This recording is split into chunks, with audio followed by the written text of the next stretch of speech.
Hello to Best Twitch streamers, and today I'm going to be showing you guys on how you can record on OBS. As you saw, I just stopped the recording and I'm going to be showing you guys how you can start and stop recordings in whatever quality you want. So first and foremost, you want to head over to settings. Once it's at settings, you just want to go to output. Over here in the output, you want to select your type of encoder. Over here in the recording part, the streaming part is for the streaming, the recording is for you recording your desktop and whatnot, basically your screen. So over here you want to set your quality. You've got same as stream, high quality, indistinguishable, lossless quality, and you got your recording format.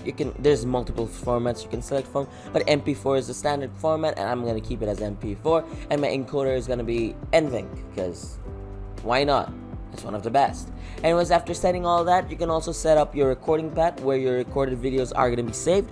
Once you do that, all you want to press is start recording and you should be able to start recording just like that. With that being said, I hope you found this video helpful. If you did, drop a like, hit that subscribe, as well as hit that notification bell because you don't want to miss the future uploads. With that being said, I'll see you in the next one. Peace.